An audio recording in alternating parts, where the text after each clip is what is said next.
A'udzubillahi minasyaitonirrajim. Bismillahirrahmanirrahim. Assalamualaikum warahmatullahi wabarakatuh.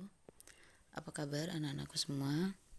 Bertemu lagi dengan Ibu di media pembelajaran. Kali ini kita akan membahas tentang materi berpakaian sesuai dengan syariat Islam oleh saya, Ibu Eka Yuliani SPDI GR. Materi ini untuk kelas 10 Mia dan Iis SMA Negeri 2 Dinti Teladas. Baiklah anak-anakku semua, Ibu akan menyampaikan dahulu tujuan pembelajaran kita hari ini. Yang pertama yaitu biasakan berpakaian sesuai dengan ketentuan syariat Islam dan hadis. Yang kedua, menunjukkan sikap tanggung jawab dan perilaku berpakaian sesuai syariat Islam dalam kehidupan sehari-hari. Selanjutnya, mengidentifikasi dalil berpakaian sesuai dengan syariat Islam dan mengidentifikasi tata cara ketentuan berpakaian sesuai dengan syariat Islam. Baiklah anak-anakku semua, bisa kalian perhatikan berikut ini ada bentuk-bentuk pakaian yang mungkin familiar dan sering kita lihat saat ini. Pastinya ada perbedaan antara cara berpakaian dari nomor 2, 3, 4, 5, dan 6. Nanti akan kita bahas lebih lanjut. Pengertian pakaian. Apa sih pakaian itu? Pakaian adalah sesuatu yang dipakai seperti baju, celana, jilbab, dan sebagainya. Pakaian Islami artinya pakaian yang sesuai dengan tuntunan agama, yang prinsipnya adalah menutup aurat. Karena secara Islam, sebaik-baik pakaian itu adalah yang menutup aurat. Nah, pakaian Bani Adam itu ada 3. Yang pertama, ada yauri sawatikum atau hanya menutup bagian auratnya saja. Bisa dikategorikan pakaian daleman, seperti itu. Kemudian ada pakaian risyam. Pakaian risyam itu adalah pakaian yang layak tapi belum sempurna. Dia hanya sekedar menutupi saja tetapi belum sempurna sesuai dengan syariat agama. Dan yang ketiga adalah pakaian libasu taqwa atau pakaian takwa, dan inilah pakaian yang menjaga kehormatan, yang menjaga kita dari pandangan dan sesuai dengan syariat Islam. Apa sih aurat itu? Aurat itu adalah menurut bahasa artinya rasa malu, aib ataupun buruk, sehingga perlu untuk ditutupi. Aurat berasal dari kata awira yang artinya hilang perasaan. Sedangkan menurut istilah hukum Islam, aurat adalah batasan minimal bagian tubuh yang harus ditutupi karena perintah Allah Subhanahu wa taala. Nah, di sini ada batasan aurat, berbeda antara aurat perempuan dan aurat laki-laki. Untuk aurat laki-laki dan aurat perempuan, aurat laki-laki biasanya dari pusat sampai ke lutut, sementara aurat perempuan itu adalah seluruh tubuh kecuali muka dan telapak tangan.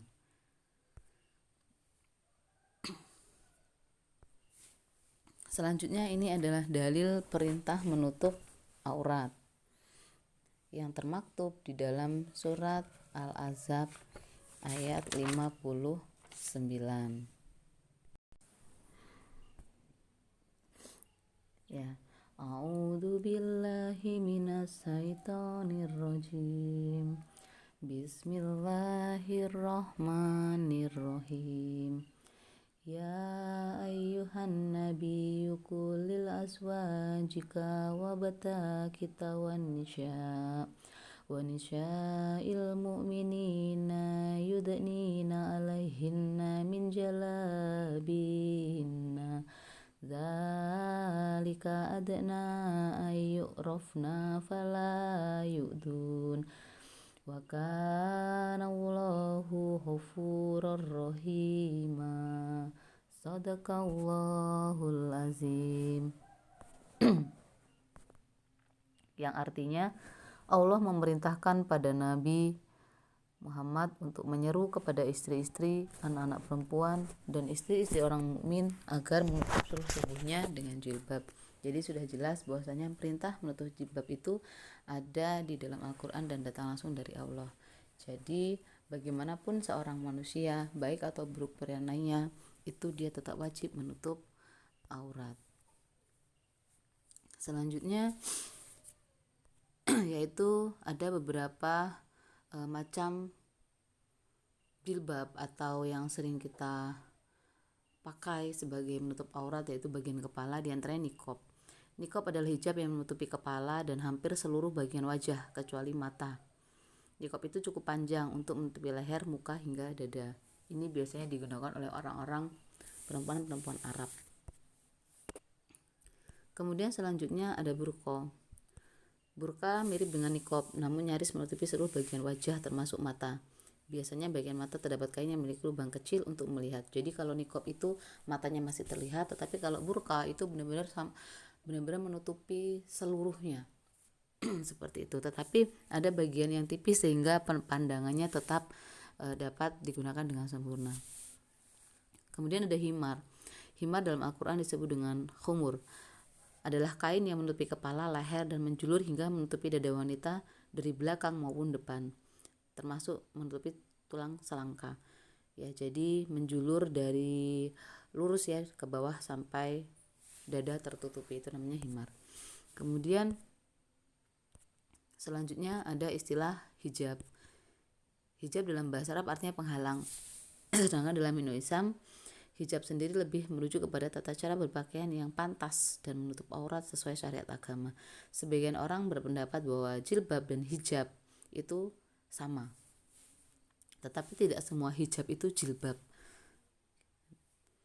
Hijab berasal dari kata hajaban yang secara umum artinya menutupi sesuatu. Bisa berupa tirai, pembatas, kelambu, pembatas, atau aling-aling lainnya. Kemudian alasan berpakaian sesuai dengan syariat Islam. Kenapa sih kita harus berpakaian sesuai dengan syariat Islam? Yang pertama, manusia itu adalah makhluk yang paling mulia. Yang kedua, manusia itu siap diatur oleh Allah Subhanahu wa Ta'ala. Selanjutnya, hidup di dunia itu hanya sementara. Kemudian hamba Allah akan kembali kepada Allah Subhanahu wa Ta'ala. Kerudung. Apa sih kerudung? Hampir mirip dengan himar, namun kerudung tidak dianjurkan dalam Islam, sebab desain kerudung hanya sebagai penutup kepala yang tidak cukup panjang sampai kepada dada dan leher, serta bagian tubuh lainnya. Jadi kerudung itu hanya sebatas menutupi kepala saja tanpa menutupi leher dan selanjutnya. Tujuan berpakaian sesuai syariat Islam. Jadi Allah memerintahkan kita untuk menutup aurat itu semata-mata pasti ada tujuannya, dan yang pastinya baik secara Islam. Yang pertama, menjaga martabat diri. Karena semakin kita syar'i, semakin tertutup, maka martabat diri kita akan terjaga. Kemudian membedakan kaum muslim dan non muslim. Jadi dengan hijab itu merupakan identitas seorang muslim. Jadi bisa dipastikan ketika dia berhijab, dia adalah seorang muslim. Yang ketiga, menciptakan suasana yang aman, tertib, damai, dan penuh rahmat. Jadi ketika kita memang berpakaian sesuai syariat Islam, maka diri kita akan merasa aman karena jauh dari kejahatan dalam bentuk apapun seperti pelecehan seksual dan lain sebagainya. Menjauhkan pola kehidupan yang penuh laknat. Maksudnya adalah ketika kita tidak sesuai dengan syariat, maka bisa saja mengundang kejahatan bagi orang lain. Manfaat berpakaian sesuai dengan syariat Islam. Nah, yang pertama, kita akan terbebas dari dosa. Kenapa? Karena kita sudah menjalankan sesuatu sesuai dengan syariat agama. Perintah menutup hijab itu sudah ada di dalam Al-Quran, sehingga ketika kita melaksanakannya, maka kita sudah terhindar dari dosa, dan ketika tidak melaksanakannya maka akan mendapatkan dosa. Yang kedua, terjaga keselamatan diri oleh Allah Subhanahu wa Ta'ala. Ini jelas, ketika kita terbebas dari dosa, maka kita akan selamat dunia dan akhirat, baik dari ancaman seorang sesama manusia ataupun ancaman dari Allah Subhanahu wa Ta'ala. Yang ketiga, dijauhkan dari sikap aniaya sama manusia. Jadi ketika kita sudah menutup aurat, insya Allah kita akan terhindar dari hal-hal yang tidak kita inginkan, seperti pemerkosaan, pelecehan seksual, dan lain sebagainya. ditutupi aibnya oleh Allah Subhanahu wa taala, karena pada dasarnya aurat itu adalah aib, malu. Dan ketika kita menggunakan pakaian yang sesuai dengan agama, maka secara tidak langsung aib kita itu sudah ditutupi oleh Allah Subhanahu wa taala. Selanjutnya, dijauhkan dari perbuatan maksiat. Ini jelas karena semakin kita berpenampilan tertutup, maka kita akan terhindar dari kejahatan. Terjaga keindahannya dan kehormatannya. Menghindarkan pemakaiannya dari gangguan orang jahat. Nah, ini jelas sudah seperti yang Ibu jelaskan. Kemudian menghindarkan pemakaiannya dari azab Allah. Dapat melindungi kesehatan dan menghindarkan kita dari penyakit. Jadi kalau pakaian kita terbuka, ya pastinya kita akan mudah terkena kotoran dan lain sebagainya, sehingga kita bisa saja terkena penyakit. Dampak berpakaian yang tidak sesuai dengan syariat Islam. Yang pertama, mudah dikenali aibnya orang lain. Ya, ketika kita memiliki sesuatu di dalam diri kita yang harusnya ditutupi dan itu tidak, maka aib kita akan terlihat. Yang kedua, menjadi teman iblis. Kenapa? Karena iblis itu adalah orang-orang yang tidak taat atau tidak taat terhadap Al-Quran, dan ketika kita tidak taat, maka secara otomatis kita itu adalah menjadi teman iblis atau setan. Mengumbar hawa nafsu, karena tidak jarang seseorang akan tergugah nafsunya ketika melihat sesuatu yang terbuka. Mudah terjerumus dalam perbuatan maksiat, karena seyogyanya pakaian itu bisa menjadi kendali bagi diri kita dalam melakukan suatu perbuatan. Keamanan diri terancam. Iya, karena bisa saja ketika aurat kita terbuka, maka mengundang kejahatan dari manusia yang lain. Dimurkai Allah Subhanahu wa taala.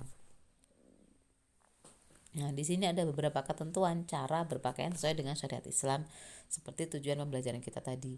Yang pertama, pakaian itu atau kain itu harus menutup aurat atau tidak transparan, tidak tipis. Kemudian bersih dari najis. Kemudian tidak ketat, artinya tidak menampilkan lekuk tubuh. Tidak untuk kesombongan, jadi tidak bermewah-mewahan seperti itu. Jadi tujuannya adalah benar-benar untuk menutup aurat. Tidak tasyabuh atau meniru pakaian wanita kafir, yaitu menyerupai laki-laki, mungkin bisa berupa celana dan lain sebagainya. Tidak memakai pakaian yang bernyawa, maksudnya bergambar manusia, bergambar hewan atau lain sebagainya.